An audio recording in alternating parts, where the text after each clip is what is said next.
Good morning, everyone. Welcome to the study this morning. Before we begin, can we have a word of prayer? Dear Father in heaven, thank you for the time that we have each morning to come and study together, to open your word. And we're thankful for the people that participate live, but also those that watch on the internet later. We pray that you can bless each person in their personal study. And we ask, Lord, that as we look at these things this morning, that your Holy Spirit can impress our hearts and minds with the truths that are in your word, that we can have a conviction and a power to live a Christian life. Be with us now, we pray and ask in Jesus' name. Amen. So I was saying just before we started recording that yesterday we did a summary of sort of how we're looking at these lines. And so we addressed quite a number of points and details. And some of these had come from the Sabbath, or not Sabbath, Sunday afternoon study, where I was in a lot of pain. So and had a bad headache. So I wasn't concentrating very well. But in that study, we had looked at how the waymark of March 27th has all of these ties to our lines, and particularly when we look at that waymark that we're calling the midnight cry waymark. March 27th, 2021 is the Passover on the rabbinic calendar. It's the 8th month, 13th day on the Islamic calendar. It's the 7th day, 7th month on the French Republican calendar. And it's also, if we take the Julian date of March 27th, it's the 777, the last three digits on the Mayan calendar.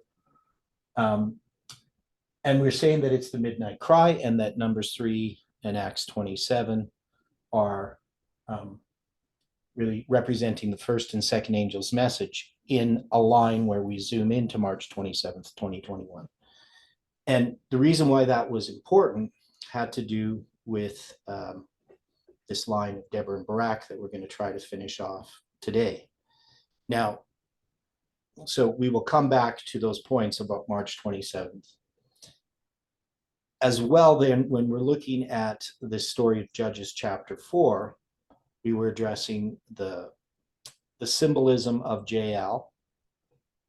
Now, when I look at this, I see, for me, a personal line that is much of what happened when I was in the school of the prophets, and the way that situation unfolded, to me, parallels what we see here in this story regarding Heber and Jael, which is Heber's wife, with this spike that she puts through Sisera's head. We could see at least that there is a parallel there with what happened with Parminder. We can take this to symbolically represent what happened with this message of Parminder. Obviously, these aren't people in our time, these are messages. Now, so Jael is kind of an odd character here in this story, that there's this invitation to a Barak that he then contemplates, and he accepts it, but on the conditions that Deborah is going to go with him. But that this will be to the honor of a woman, not to his honor. And exactly what that means, I mean, we've explored it a bit. But now we have this, and if we look at that as being a message, right? So not a person, but a message. Even if people are attached to that message, it's a message. Now, the message that there is no honor to, what would that message be that doesn't receive honor? And why is this honor then transferred to this other message that's represented by Jael, Heber's wife?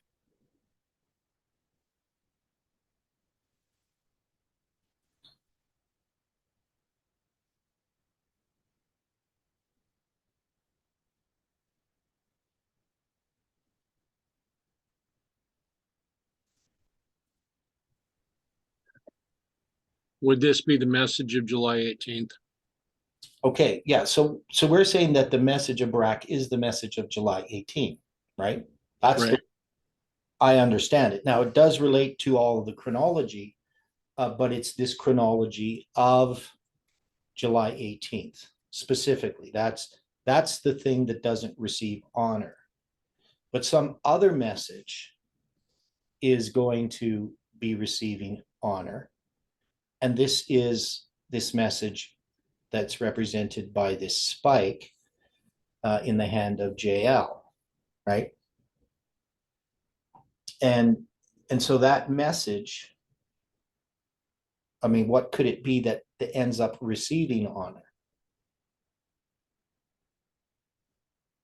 So we can see all through this history from September 23rd, 2017 to November 9th, 2019, that the message of July 18th does not receive honor in that line. But it's going to come to this point where we get to November 9th, and then we are going to get the message of July 18th by then. But the question is, does it still not yet have honor? Is there something else, some other message that's represented by this nail of the tent that Jael puts in through the temples of Sisera?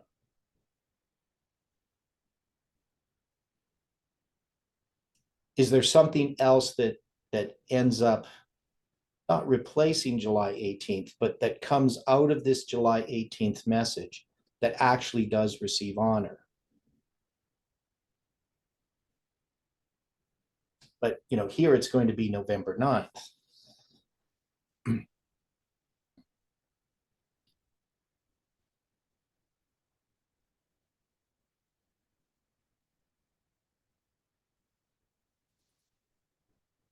So if we think about November 9th as what actually happened on November 9th, so we discussed it a little bit. So I'm at the School of the Prophets, right, in Arkansas on November 9th. Stephen's there. Adilio is there.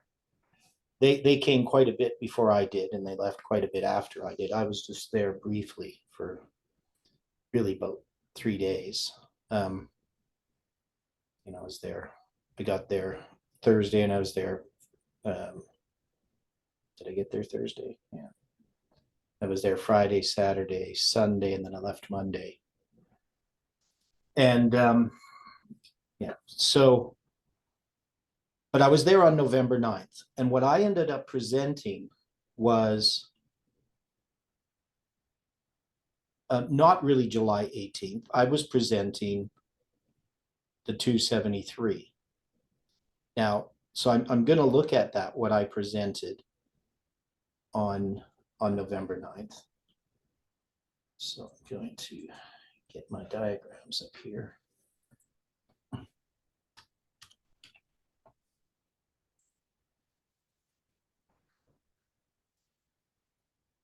Switch screens. So.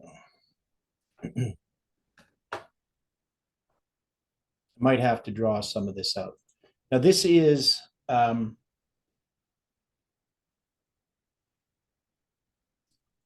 I'm just flipping through trying to find this. I got a lot of 273s in here. So the one that I want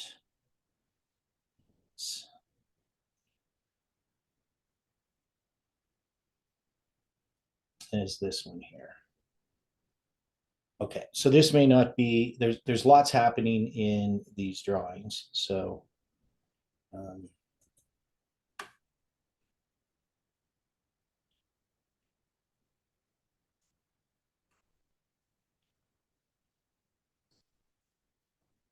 Is it this one or is it this one? This one here.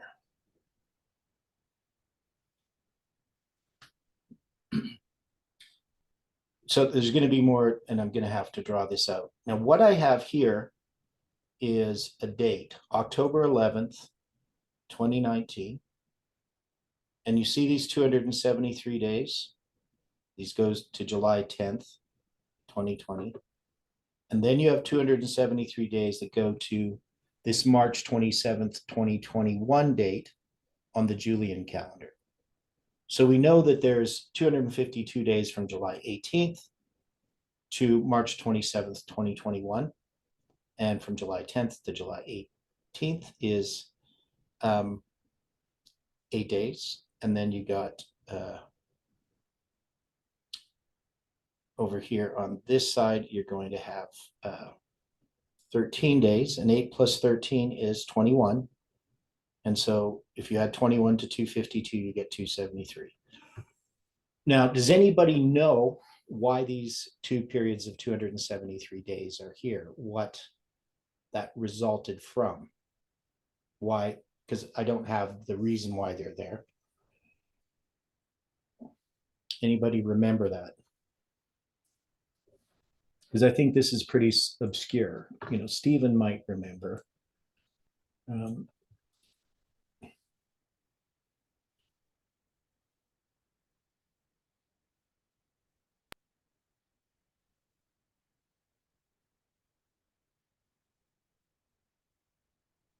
Now, this is something I figured out. What's that?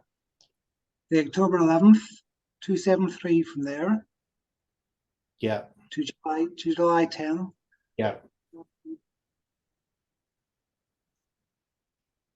Yeah, so I have these 270. So July 10 happens to be a date that's the center of these other two dates, October 11th and April 19th.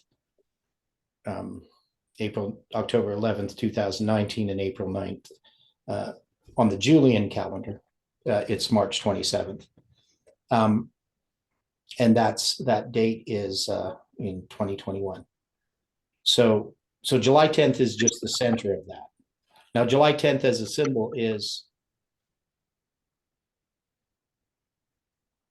10th day of the 7th month. Yeah, so the 10th day of the 7th month, which is also a symbol of July 18th, because the 10th day of the 7th month is the 187th day of the year on the biblical calendar, right? So we got that symbol there for July 18th in that July 10th date. And you also have the 8 days, which is a symbol as well, from July 10th to July 18th. But how did I come up with October 11th, 2019 and April 9th, 2021? Do you remember?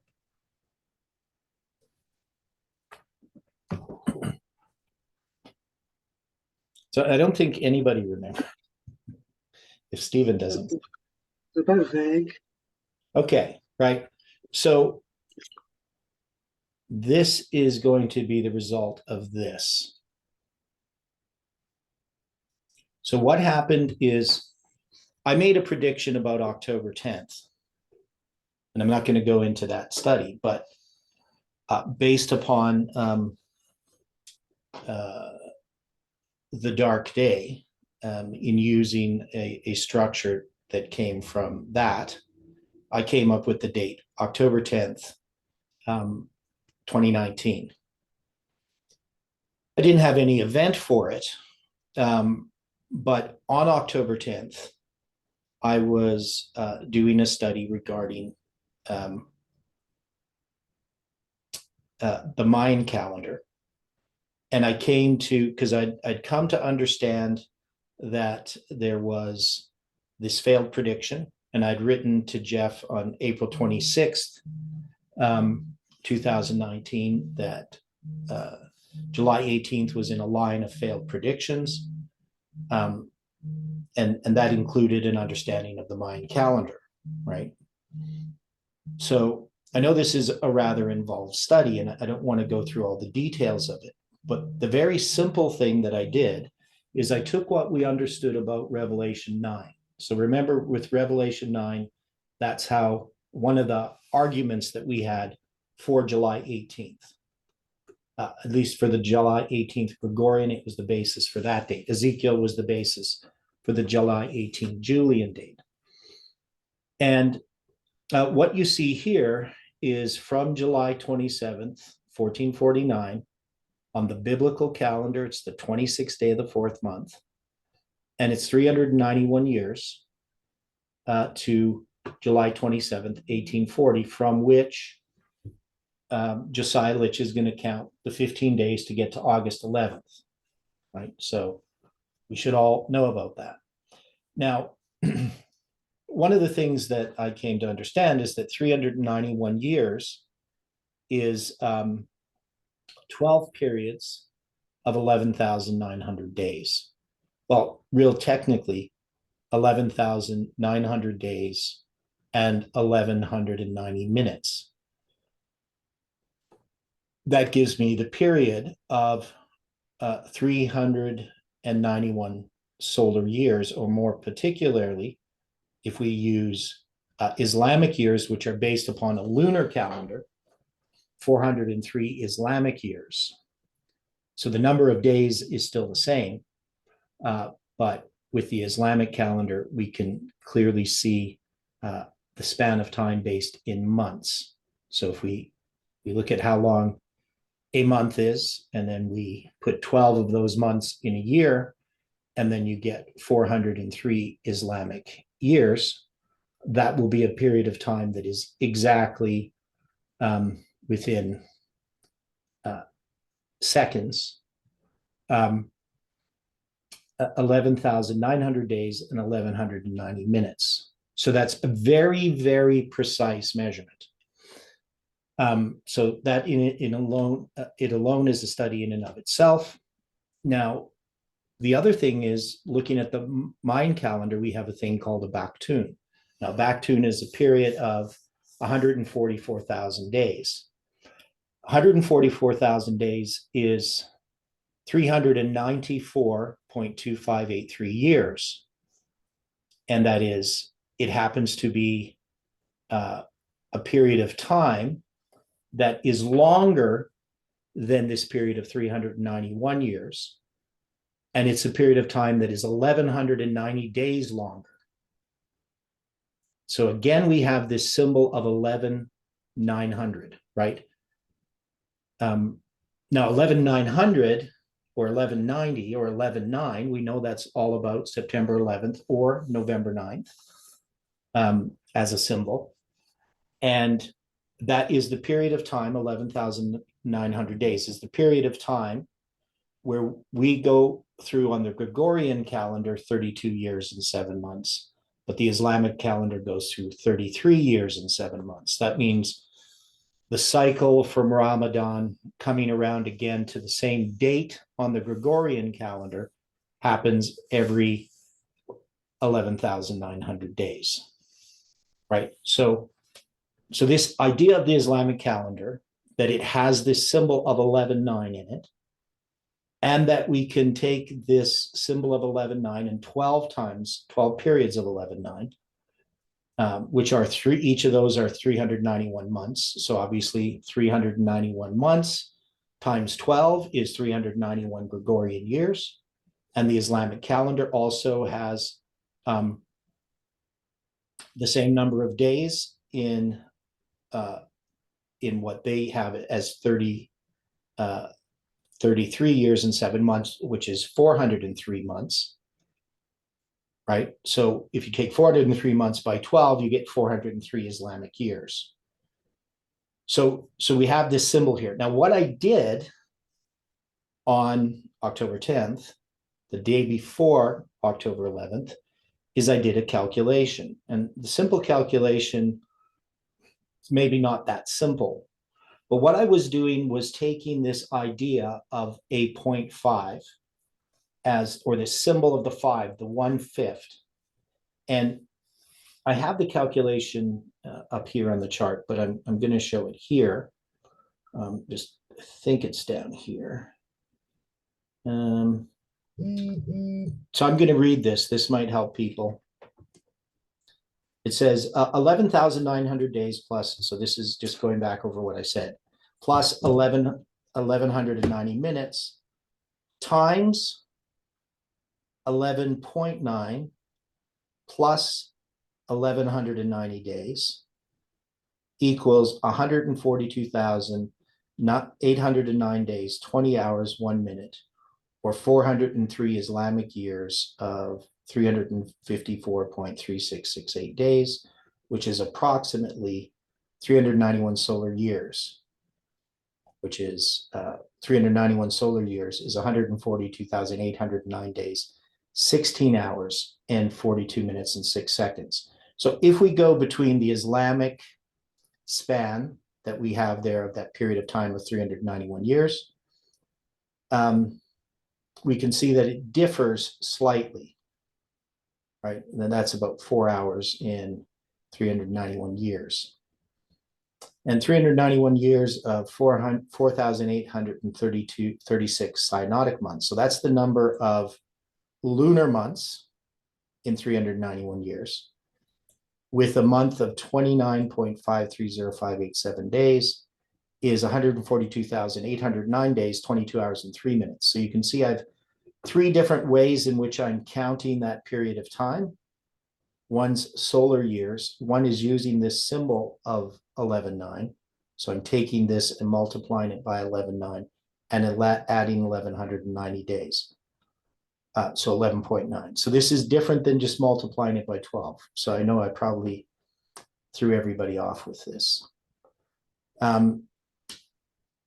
And this produces a solar lunar year conjunction every 32 years and 7 months Gregorian, every 33 years and 7 months lunar, a period of 11,900 days, 19 hours and 50 minutes, or 11,900 days, 1,190 minutes and 10 seconds. So it's off by 10 seconds, which is a pretty good accuracy within that period of time, which is dealing with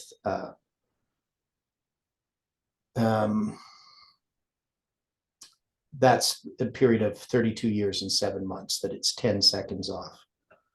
Okay, this can be compared to 12,000 days times 12, which is 144,000 days, or 142,810 days plus 1,190 days.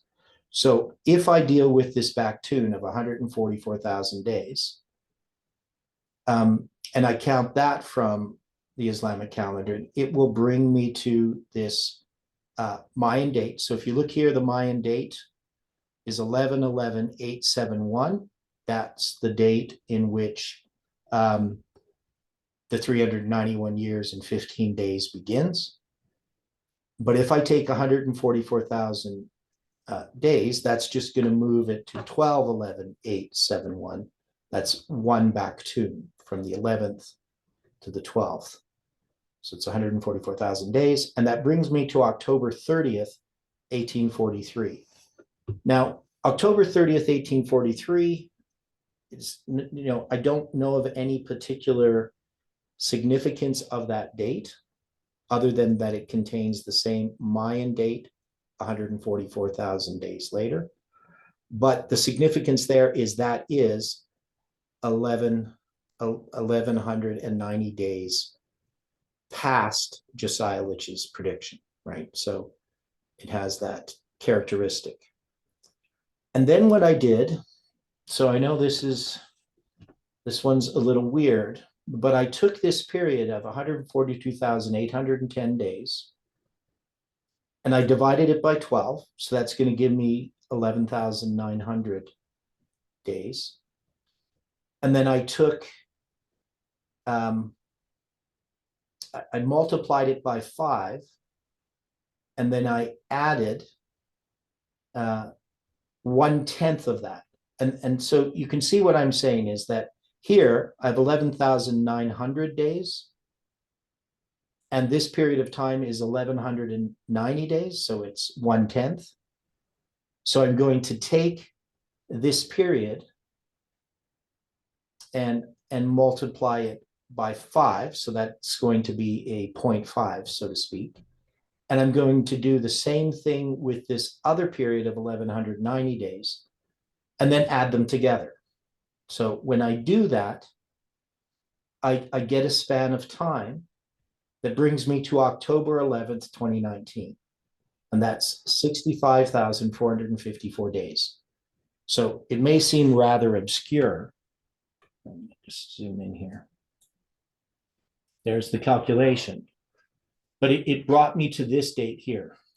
So it brought me from July 27th, 1840 to October 11th. And then I did the same calculation, but instead of using the 142,810 days, I used the 144,000 days. So I'm going to do the same thing, take 1/12 of that and multiply it by 5. And then I'm going to take 1/12 and 1/10 of that and multiply it by 5 and add the two together. And I get 66,000 days. So the difference between 66,000 days and 65,454 days is how many days? If you're still awake.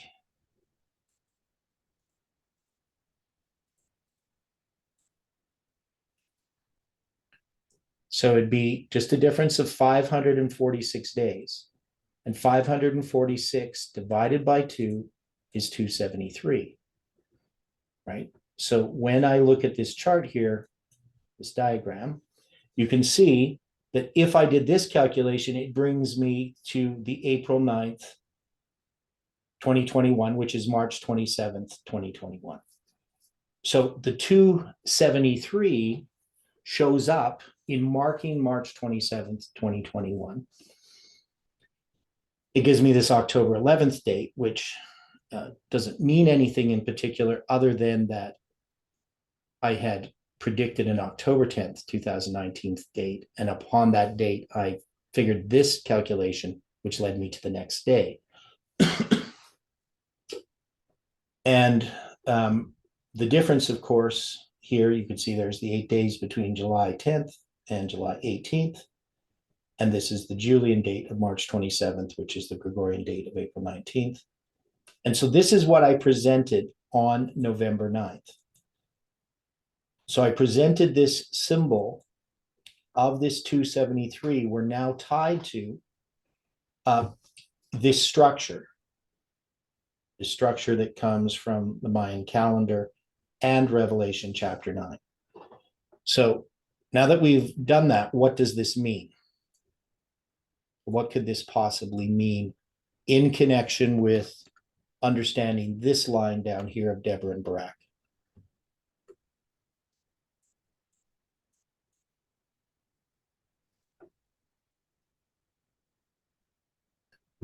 Because I'm saying this was presented on November 9th. And what was presented on November 9th, I believe, is this spike that Jael delivers, who's the wife of Heber, who's a Kenite. So what are the symbols here that are being addressed with this study on the Mayan calendar and the 273 days? And how is this a spike in the temples of the message of Sisera or Parminder?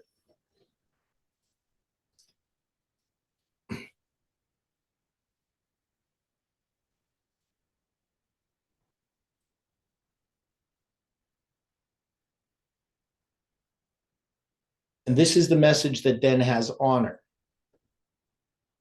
Ultimately, it's going to be the message that receives honor. With the inclusion of the 273, is this not those that would actually give part of the final warning message? Okay. Well, so definitely it has to do about the message to the Levites. Right. And we know that the message to the Levites is not July 18, 2020.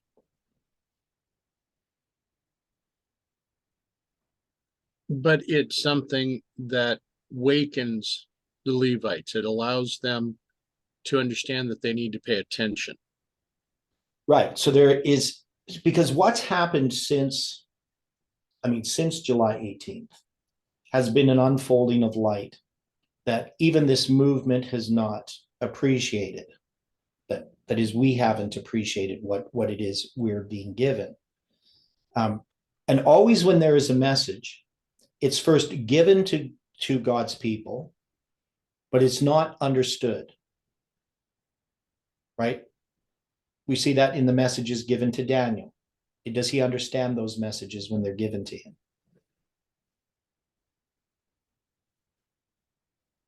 You know, we would say no, because he doesn't have understanding of that, the vision. And we see that this is a common thread, that a message is given. Jeff was given a message. Miller was given the commencement of the chain of truth. But it takes time for that message to unfold and to understand its significance. So we've been studying, especially since July 18th. But even before, we have this message that's been developed or been developing in the area of chronology that isn't about predicting events in the future. Even though it was used for that, that wasn't really the purpose of this message. It is to develop those who are going to give a message to the Levites. And it's also a development of that message itself. And this is the thing that troubles me the most. I mean, you know, from a personal point of view, when I look at all of this information that we've been given, and I look at it from the position of somebody who's a teacher, and I say, how can I possibly teach this to the Levites when even in our movement, we don't understand our own message? We don't understand what we've been given. You know, and here's an example where something that was presented on November 9th, and many may have seen that video. It was just 2 short studies. You know, one was the Sabbath school superintendent sort of thing, Sabbath school thing, and the other was just a short afternoon study. And I'm showing how July 18th is in a line of failed predictions, and that it's tied to this message to the Levites symbol. And nobody seemed to really get it. It definitely didn't stick in our minds.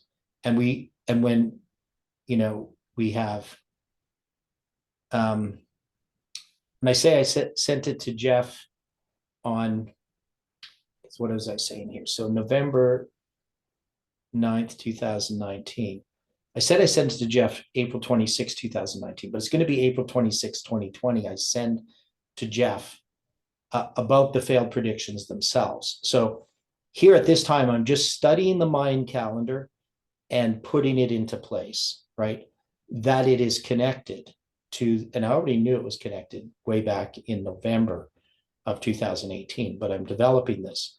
So it's not going to be April 26th that I actually see that its failed predictions are in this line. That is the September 23rd date. So, and that's going to be not until later that I'm going to understand that this date that we're using here. So that means I didn't understand the evangelical prophecy for the Revelation 12 sign prophecy in September 23rd, 2017. I'm just fulfilling it by presenting a message on September 23rd.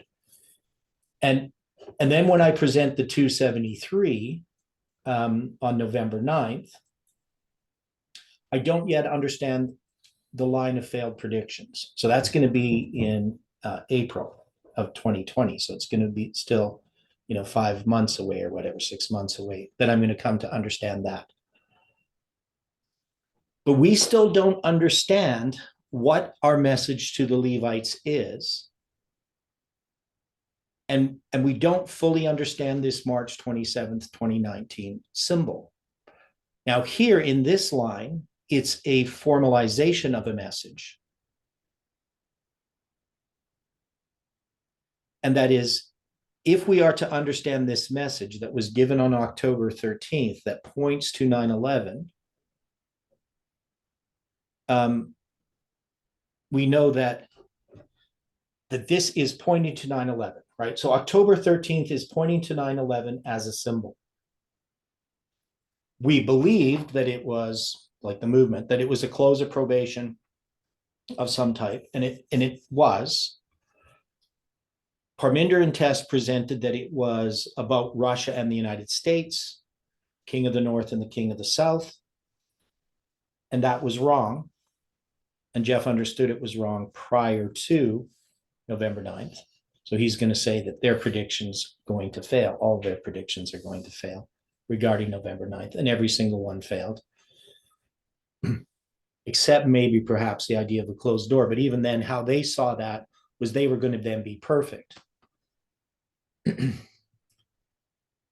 But remember, you can't have a third without a first and a second.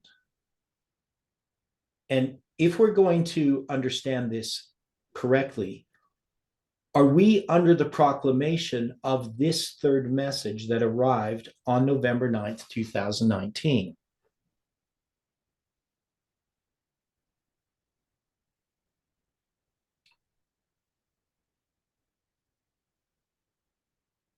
You understand what I'm asking?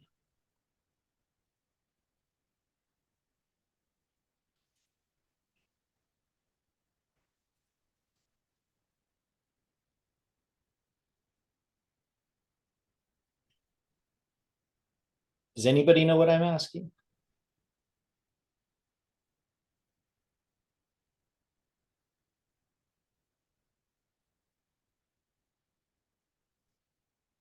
Because a message arrived, which we call the third angel's message, and we haven't really dealt so much with this arrival of the message and what it means.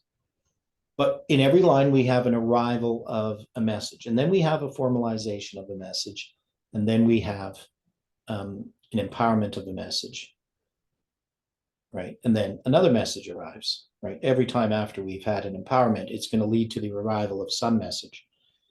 So this message that arrived has to be the message of the 273.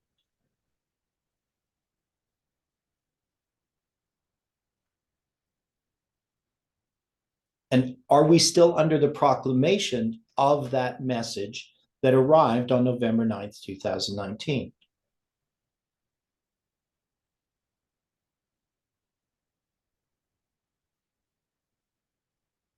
And if we are, so just as we are under the proclamation of the message that arrived on October 22nd, 1844,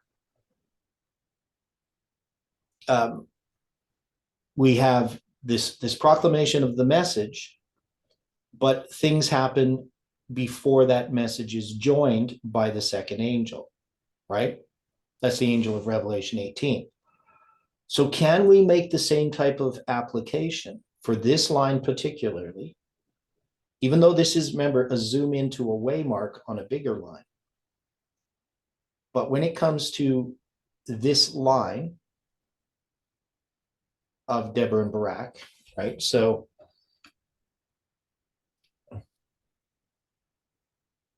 yeah, so my presentation that day was 273. That's what I presented on November 9th. So that's the message that arrived. And remember that this is still the formalization of the first angel's message under this judge's line, right? And it's going to lead to November 9th.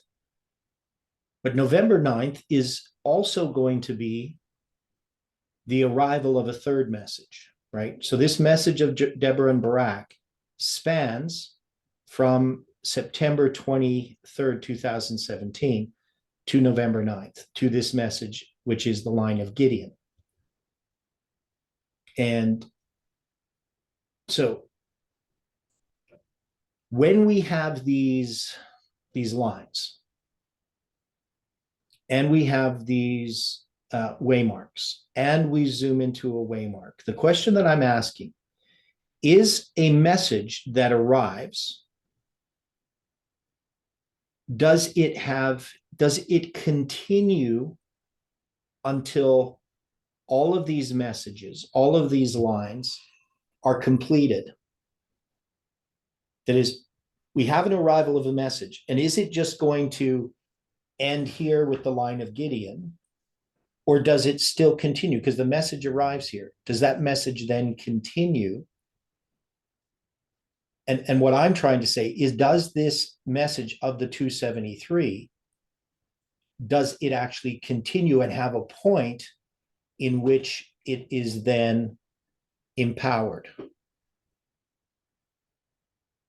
And that would be a waymark on some other line above it. Not even just this line, but even the line above this line.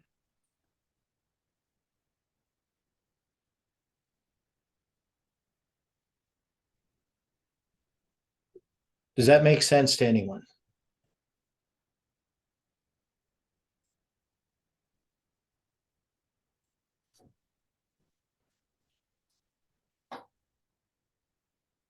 Yeah, so on November 9th, I did 2 presentations entitled 273. Right? And we know that that's a doubling, and that we have the doubling of that 273 in that line from October 11th, 2019 to April 9th, 2021.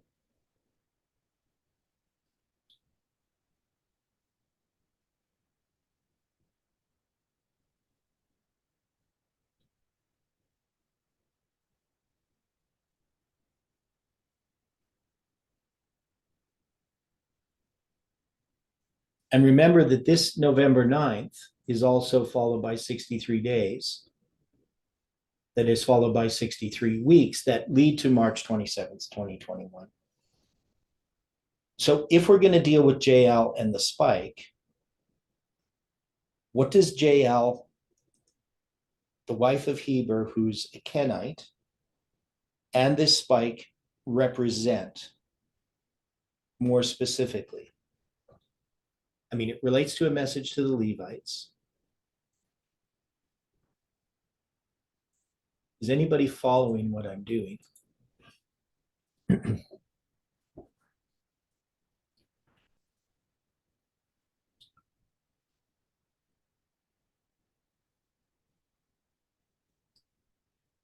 So when we look at these verses here, Jael, Heber's wife, took a nail of the tent, and I'm using that tent, the 168, that's the Hebrew number, which relates to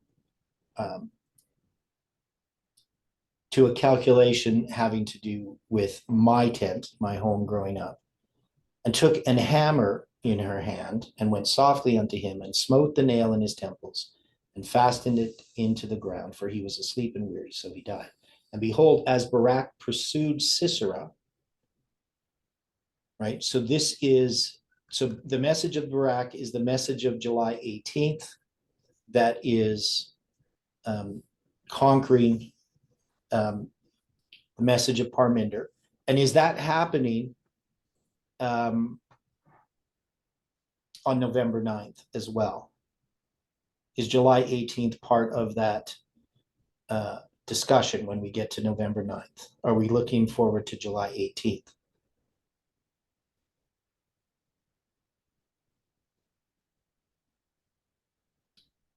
Right, so we can see that relates to the messages that Jeff is giving, that Stephen and Odilio are presenting, exposing Parminder.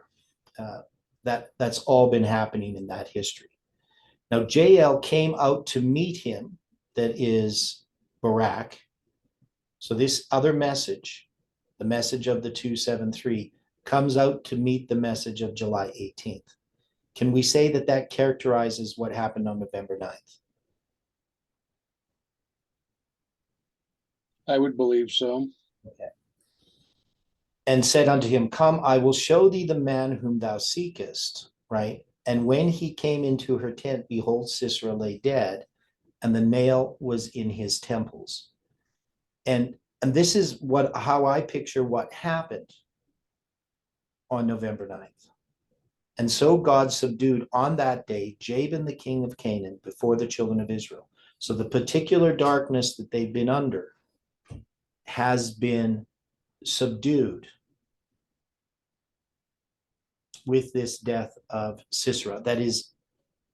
That message is the message that puts an end to, for whoever's going to hear it, that influence of spiritual formation, of Catholic spiritualism, which is really just another form of pagan spiritualism, of paganism, for this message. That is, the reception of that message that happened on November 9th is essential for this movement to understand if we're going to put an end to Jabin, king of Canaan, and also Sisera, the influence. Right, and then it says, the hand of the children of Israel prospered and prevailed against Jabin, the king of Canaan, until they had destroyed Jabin, king of Canaan. So even though they subdued him, there still is this process, which we're under presently, of destroying Jabin, king of Canaan. Can we agree with that?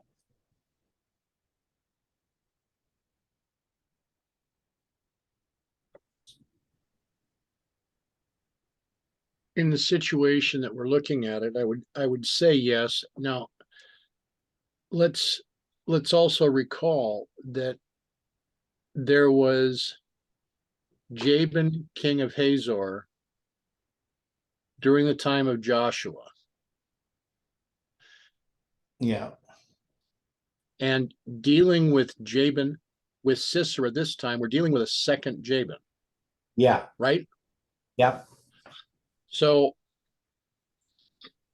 that would mean that this situation with Parminder and Tess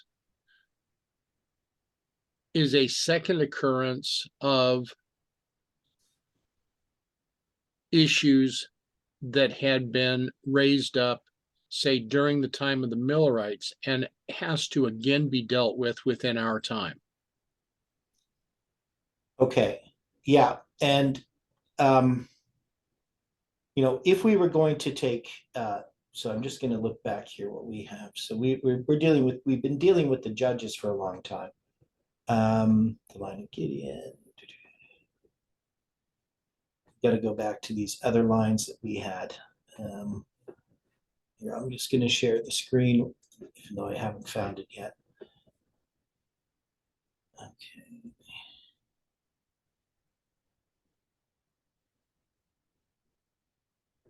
So when we were going back and studying, this is a long time ago, a lot of stuff has happened.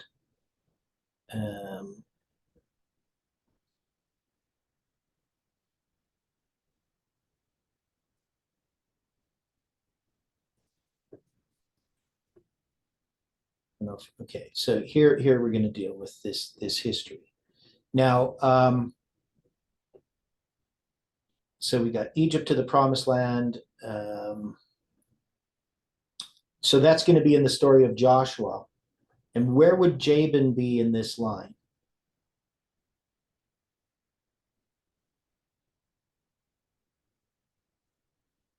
So Jabin's in chapter 11 of Joshua 11:1. It came to pass when Jabin, king of Hazor, had heard those things, that he sent Jobab, king of Madon, to the king of Shimron and the king of Aksaph, and to the kings that were in the north mountains and the plains south of Gennesaret, in the valley and in the borders of Dor on the west, and the Canaanite on the east and the west, to the Amorite, the Hittite, the Perizzite, the Jebusite, in the mountains, and the Hivite under Hermon, in the land of Mizpeh. And they went out, and all their hosts with them, with much people, even as the sand upon the seashore, in multitude, with horses and chariots very, very many.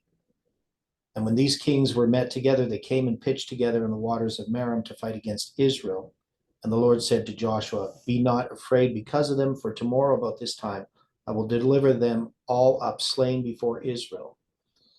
Though thou shalt hoe their horses, or how their horses, or haw. Can't remember how we pronounce that word. It's basically hawk their horses. That's right. And burn their chariots with fire. So Joshua came and all the people of war with him against them by the waters of Merom suddenly, and they fell upon them. So the waters of Merom, this is going to be, where would we put this in our lines?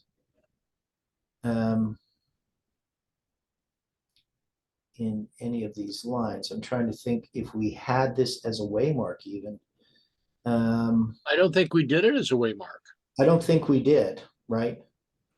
So, I mean, that's probably something we need to look at because it has some symbols there that are quite important. Well, especially because this would be first mention. And then we have the Jabin that we're dealing with in Judges to be kind of a completion of that first mention. Yeah, now I don't know how many kings they gather here. This is, this is a huge battle, but the symbol here is Joshua 11:1. So 11:1 is what?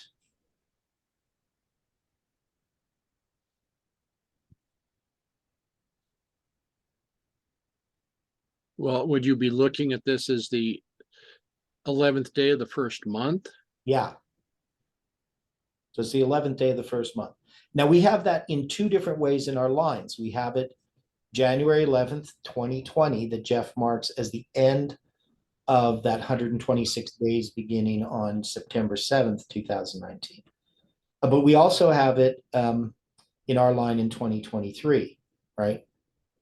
So January 11th was the end of Colin's prediction if he had actually put it into chronology, right? If he had followed logically through with his thinking. And so we have Jabin here as well. Now we can say that the story of Judges is a repeat of this history, because you're trying to say that this is like Millerite history in some way, repeating in our history, and that this Jabin then occurring is, well, it's one of the enemies left in the land, so to speak, that then has to be dealt with in our history, right? Is that basically what you're saying?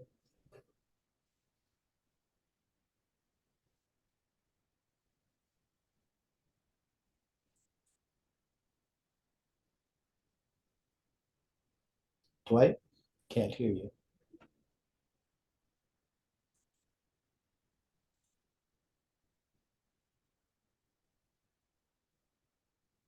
Dwight might not be there.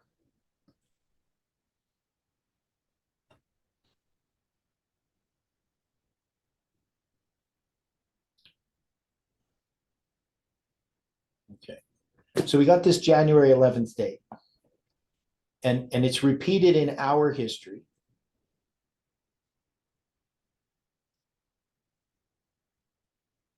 Now, what is there any other date it can represent?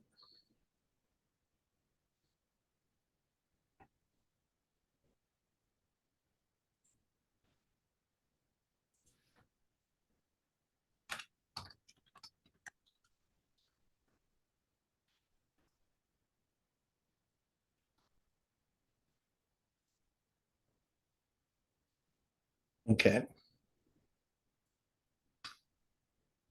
The first day of the 11th month. Okay. So it can represent November 1st. Is that date significant at all? In any way that we can address to what we're studying here?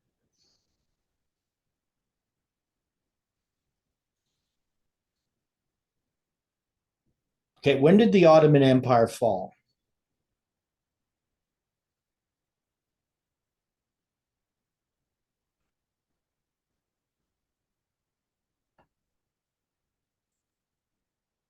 I think it was on that date in 1922.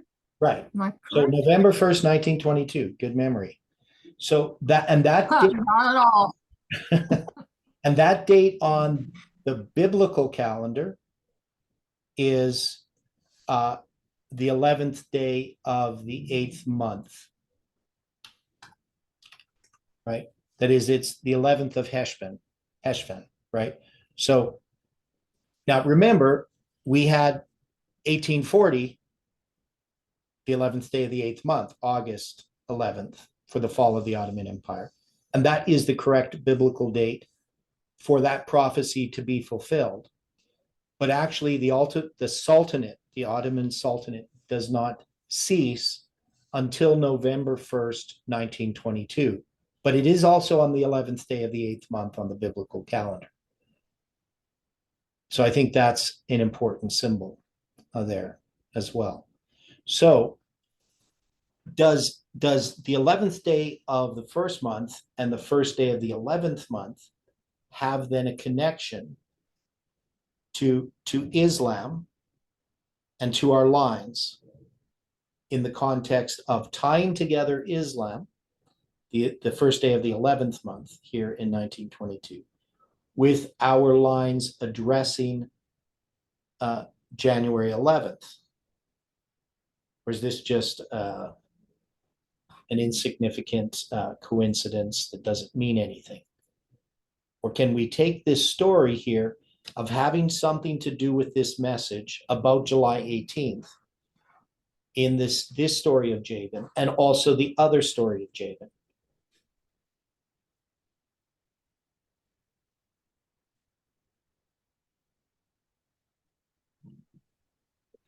So it's something to think about. Okay, as a Okay. question, Yep. is there any relevance to the 11th day of the first month on the line during the week of Passover? No. The 10th day of the first month, you Select the lamb, lamb, right? And you're going to keep that until the beginning of the 14th.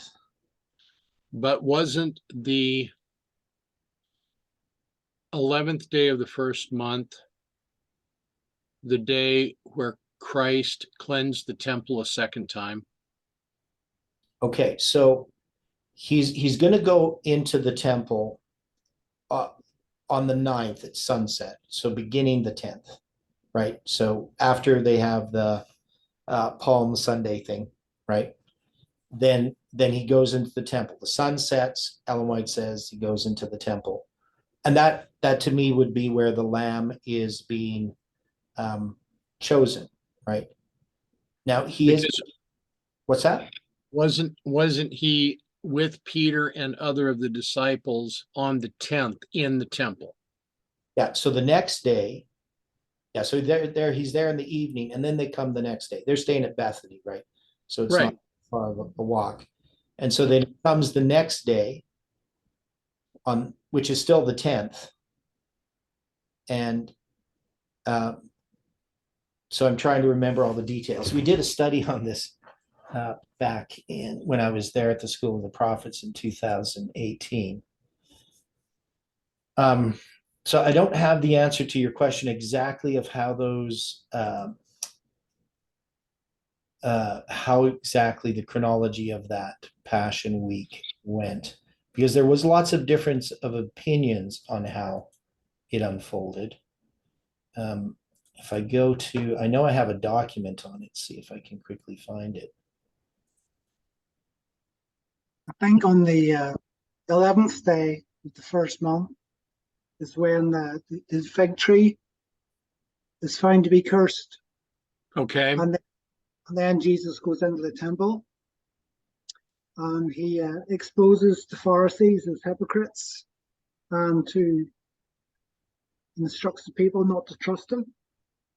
And that's where he pronounces curses upon them. Yeah, so yeah, I think you're right there, but something happens on the 10th too. So let me see here. I think that's when he cleanses the temple. Well, I think he does it actually sort of, what happens on the 10th though?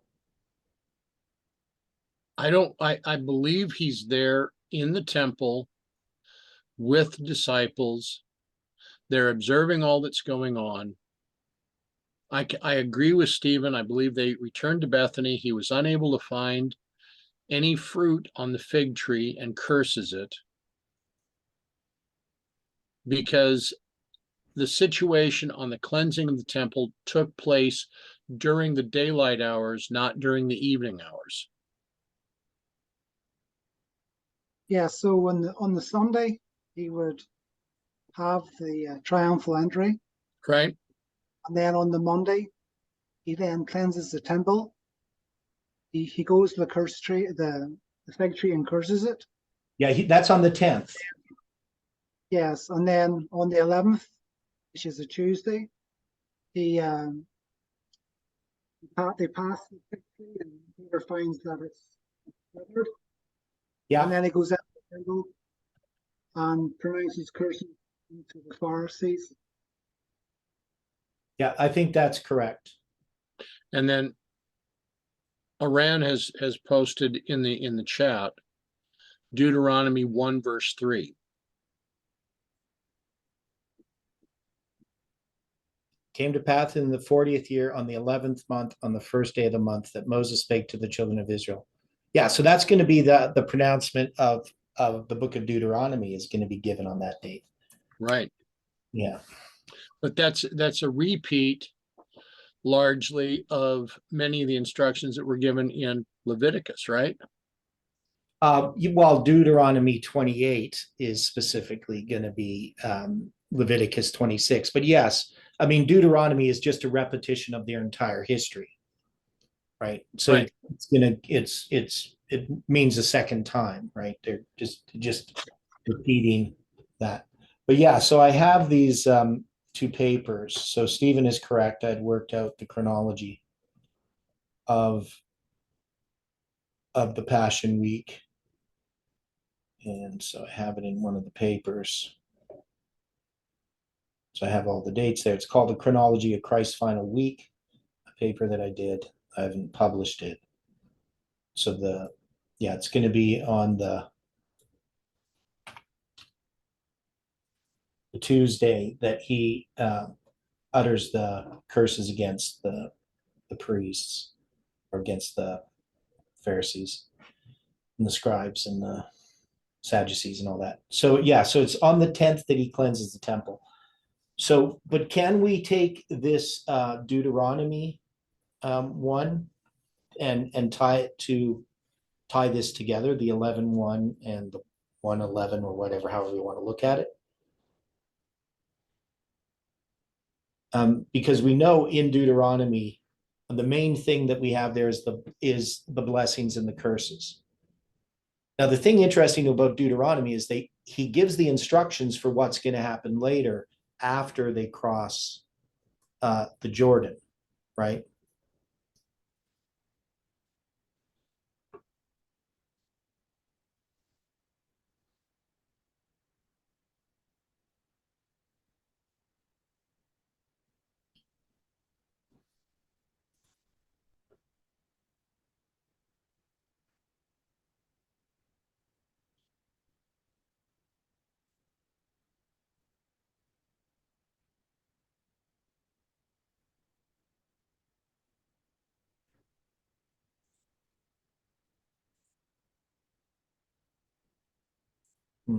Okay.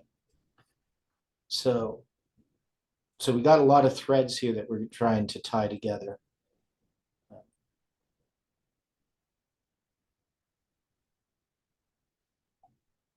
These are more strands than threads, but okay. So now we're going to look, we're going to try to understand what this means, because when I look at, we really need to draw that out. We need to draw out some of these lines from Joshua as well.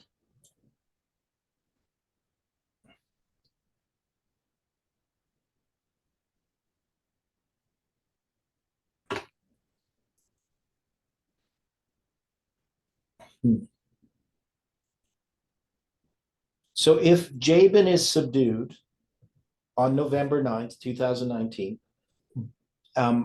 through Sisera receiving this spike from Jael. So specifically, what is the spike? I mean, how can we relate this as a symbol?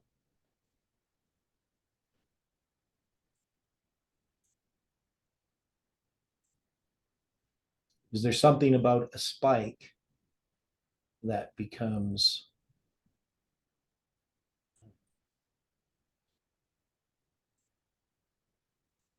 the symbol? Now it's a nail, of course. Now, when we address with the nail, I mean, there are different words that are translated nail. But this one here, yatad, a nail, a paddle, a pin, a stake. It occurs, first time is in Exodus, dealing with the pins. So all the vessels of the tabernacle and all the service thereof and all the pins thereof and all the pins of the cord shall be of brass. So it's talking about these pins that are being used.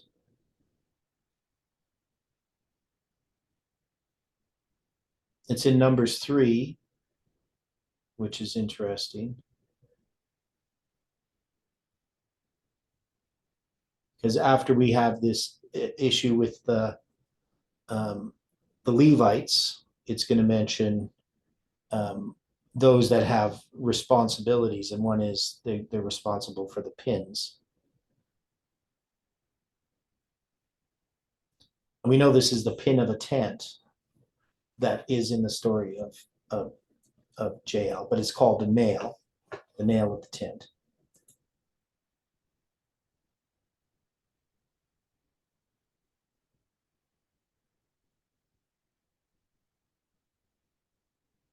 And it's mentioned in Ezra 9:8, and now for a little space, grace hath been showed from the Lord our God to leave us a remnant to escape and to give us a nail in his holy place, which of course connects us to Isaiah 22. And I'll fasten him as a nail in a sure place, and he shall be a glorious throne to his father's house. And of course, that ties us to the message of the open and the shut door in Revelation relating to the Church of Philadelphia.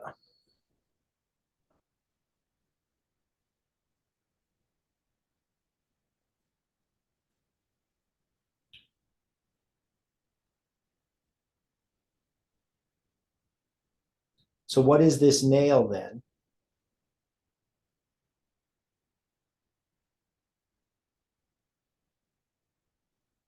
Does it also connect to the anchor in Hebrews? Yes, to the anchor in Hebrews. Yeah. The anchor of the soul, both sure and steadfast, that entereth into that with it, which is within the veil. And yeah, it's mentioned, Judges 4:21. And we got, so if you take this verse, so he died, it's book verse 111. So it's the 111th verse in the book of Judges, and the reverse book verse of 508. So the differential is 777. Now, is there then 776 verses in the book of Judges? The 777, it has to do with the gematria. Oh, this is the gematria. Oh, I see what you're saying. So you're saying that this verse, so what's the reverse book verse? Reverse book. Because you got book. That's just measured from the end of the book. Okay. Okay. So from the end of the book, it's 111. Actually, the other way. Okay. So it's So, 111. And okay. So okay. So they don't add up to 777. I didn't even see that. So that'd be like 669 or 619. Okay. And then the differential of the gematria of that verse is 777. Okay. And so the 508, that gives us the year for the start of the 1290 and the 1335. And then the 111, that's tying us to that symbol that we're talking about here. And then we have this differential of the gematria, which is 777. So that's subtracting two numbers, the reverse gematria and the forward gematria, right? Yep. Where A is 1 or where Z is 1. Okay, and then you subtract them and you get 777. Okay. So what is this all meaning as far as this line is concerned then?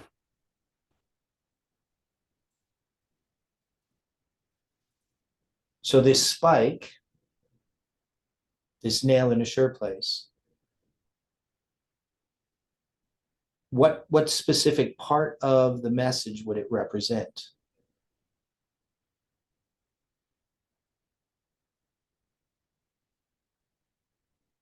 Wouldn't this represent righteousness by faith?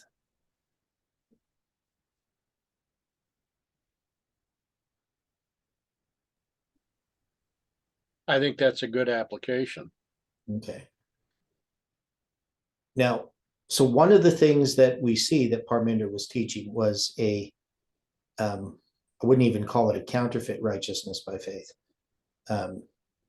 It was just righteousness by works. And he did it by lowering the standard of righteousness to something that was obtainable to humans, that we should all be able to do apart from God, which righteousness to him was just being nice. If we can be nice, and anybody can be nice, that's all that was really required. Right? And so such a standard of righteousness that his followers could claim that they are righteous and see themselves as righteous. And yet being unwilling to be reproved for wrong. So that's not righteousness.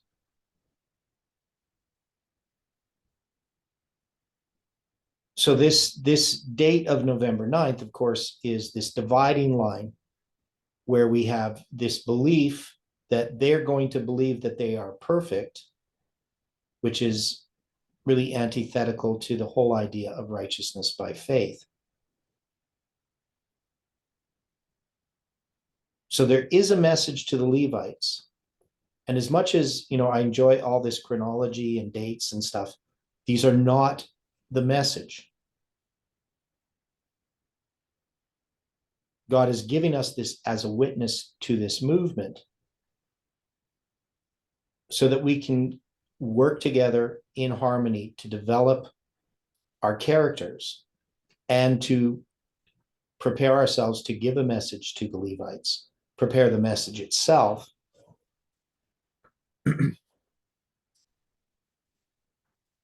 And to me, that's the most important part of this movement is the message to the Levites. That's our role and our purpose. So we are still under the proclamation of that message. Right? That message arrived, and that work has to be done.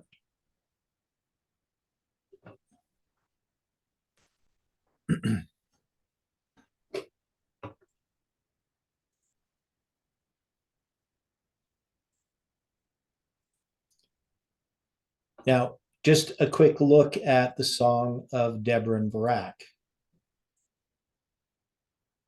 So in this story, it's going to repeat this story, of course, but obviously in a more poetic way.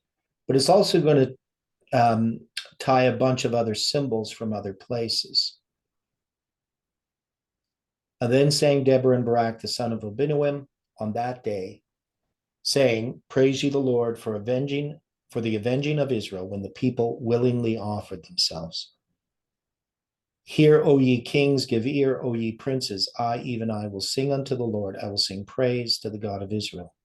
Lord, when thou wentest out of Seir, when thou marchest out of the field of Edom, the earth trembled, and the heavens dropped, and the clouds also dropped water. The mountains melted from before the Lord, even that Sinai from before the God of Israel.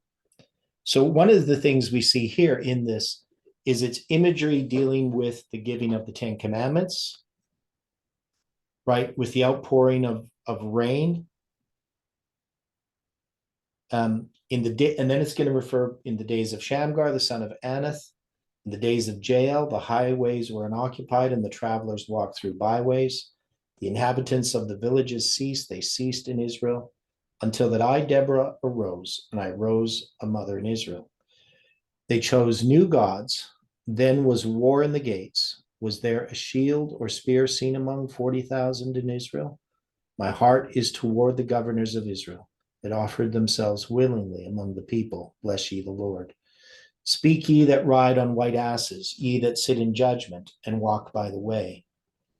They that are delivered from the noise of archers in the places of drawing water. So the archers refer to what? Islam. Islam, right? In the places of drawing water. So delivered from the noise of the archers in the places of drawing water, there shall they rehearse the righteous acts of the Lord, even the righteous acts towards the inhabitants of his villages in Israel. Are we rehearsing the righteous acts of the Lord, even the righteous acts toward the inhabitants of his villages in Israel?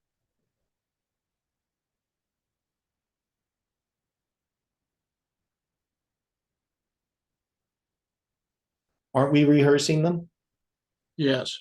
Yeah, okay. Yes, we are. Okay. Awake, awake. So that's the midnight cry message. Deborah, awake, awake, utter a song, arise, Barak, and lead thy captivity captive, thou son of Abinoam. Then he made him that remaineth have dominion over the nobles among the people, and the Lord made me have dominion over the mighty.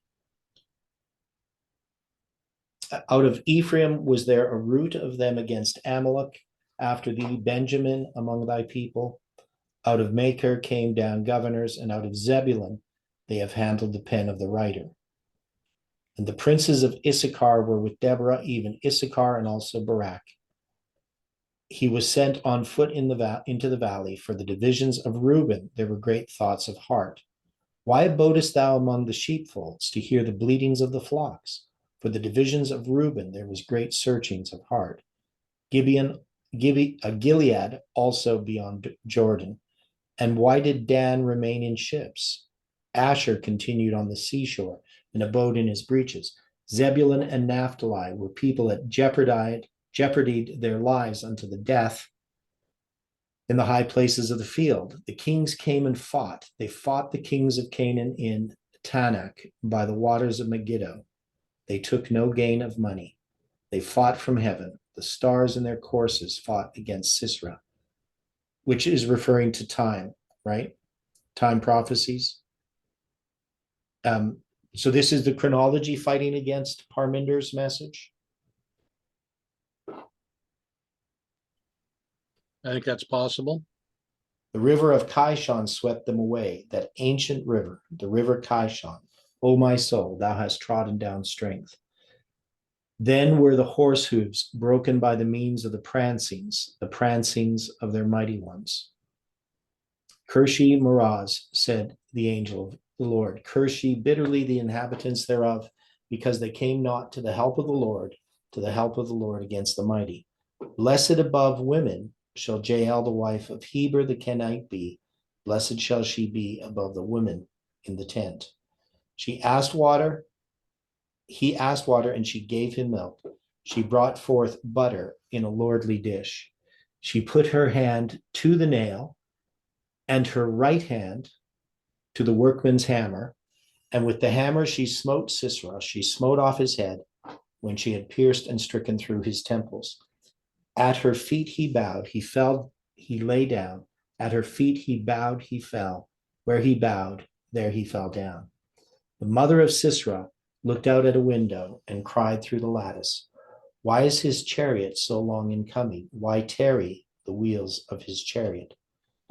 Her wise ladies answered her, yea, she returned answer to herself. Have they not sped? Have they not divided the prey, to every man a damsel or two? To Sisera a prey of diverse colors, a prey of diverse colors of needlework, on both sides, meet for the necks of them that take the spoil. So let all thine enemies perish, O Lord, but let them that love him be as the sun when he goeth forth in his might, and the land had rest 40 years. So, I mean, we looked at this before, and we looked at some of the symbolism in this story, and in this song. And we can see that this is typifying. Now, we have all these different tribes that are mentioned, by the way. So we got, I wanted to look at that. So we have Ephraim, Benjamin, Zebulun mentioned, Issachar, Reuben. Then it mentions Zebulun again, and Naphtali and Dan. And so it mentions of 7 of the 12 tribes that I could see.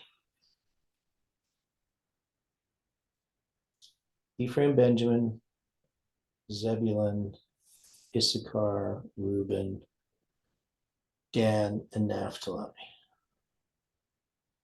So why are they mentioned? Why is there 7 of the 12 mentioned? I mean, do we have all of them mentioned in the preceding chapter?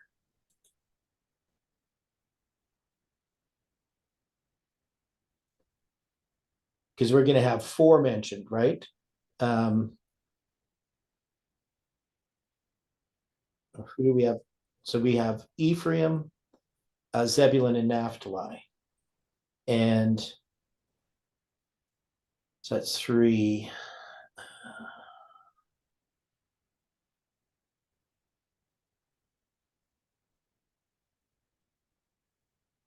So I guess we have 3 mentioned in chapter 4 and 8 mentioned in chapter 5.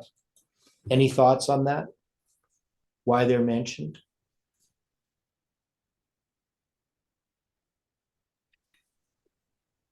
I hadn't thought about it that way yet. Okay. Because we don't have Simeon mentioned, Levi, we don't have Manasseh mentioned, we don't have, who else?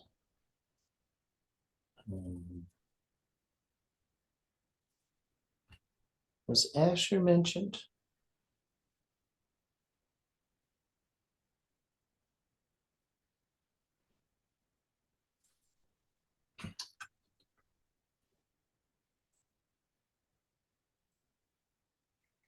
In Judges 5:17. Yeah, okay, so Asher, so there's actually 8 mentioned, right? Because I thought I had seen Asher. Okay, so you got 8 of them mentioned here. So we don't have Simeon or Levi mentioned, or Manasseh. Of course, Levi's usually not numbered among them. And Gad is not mentioned. So, and then of course, Judah isn't mentioned.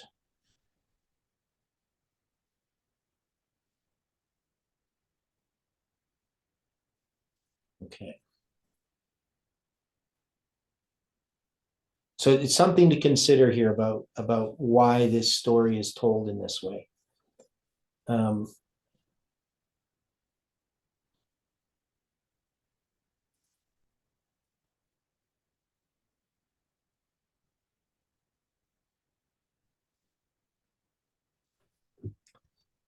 Now, what about Judges 5:25?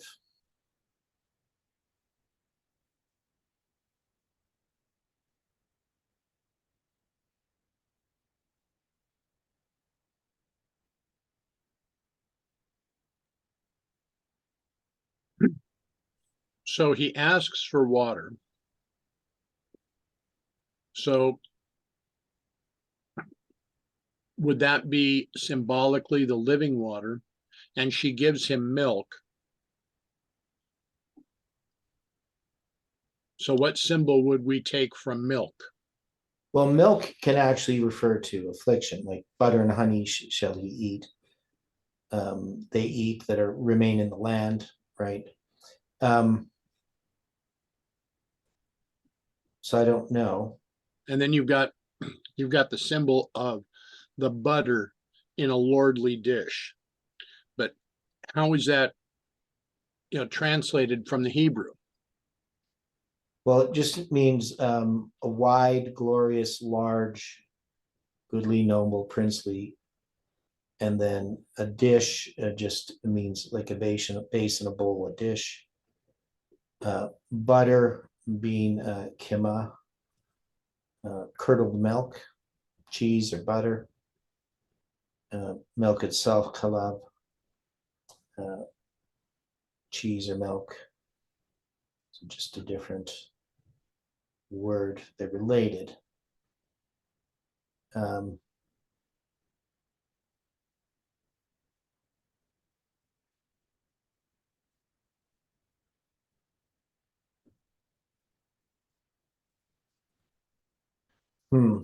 I don't know. It's just the number 525. So if we look at 525, we know that that relates to the span of time from July 18th to December 25th, 2021.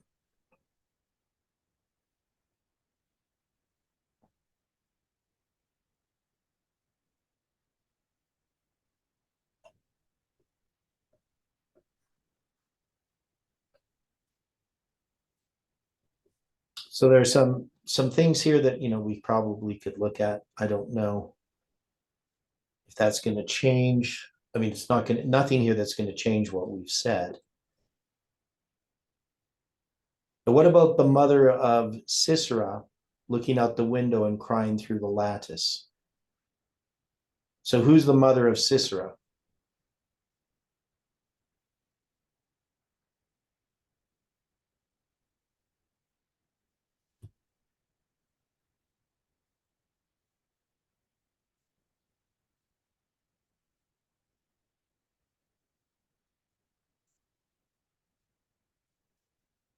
As a symbol.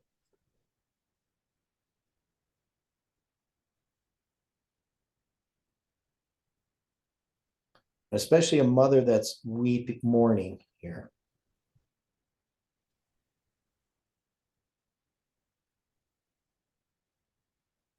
Because Parminder represents a message that really is a papal message. Right. Okay. Now, what about the lattice that she cries through?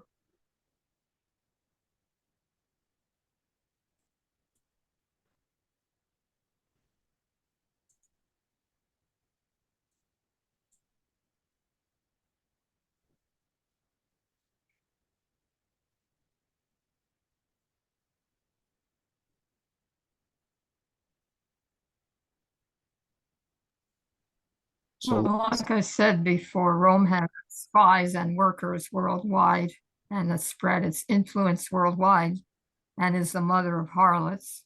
yeah.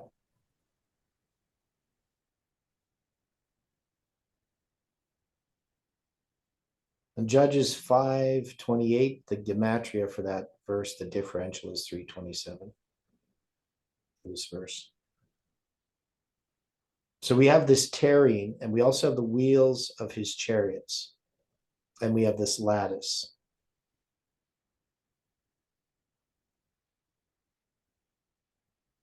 Now, lattice can represent line upon line, but could this represent Parminder's message as this false message? The lattice and the wheels of his chariots, I think that's possible. and the tarrying, of course, his message has not come to pass. It's the failure of his message. Now, I don't know, exactly what's happening with Parminder's movement. They don't seem to be very visible. I know that people that have followed Parminder are still seem to be in the same line of thinking, the ones that I'm friends with on Facebook. They don't interact with anybody, but anybody in our message here. But Parminder definitely did not accomplish what he set out to accomplish. I mean, he may have gained a lot of followers in his movement, but I don't know how many of those have really survived. The movement is not active like it was. I mean, I still watch some of their presentations every once in a while, just a little bit. You'll see the odd presentation that I can find on YouTube that somebody posts, but they really have no direction. I mean, they're caught up in the wokeism, and things aren't unfolding the way that they expected. And in some ways, they expected Trump to come in and regain power and stuff as well, from what I understand. Yeah, if probation closed, no need to do anything. So I'm not really sure, how to understand this, but I would think that the mother of Sisera has to refer to this message that Parminder's message was based upon. And it's mourning, right? In a sense. So that message has come to an end, and so is our time here. So let's close with prayer. Dear Father in heaven, we just ask that you can be with us through the rest of this day and bring us together again as we look at the story of Gideon tomorrow. If there's any loose ends that we need to tie up, we ask that you can help us do that, and in our personal study, and that we can bring those things tomorrow. Be with us throughout the rest of this day, we ask and pray in Jesus' name. Amen.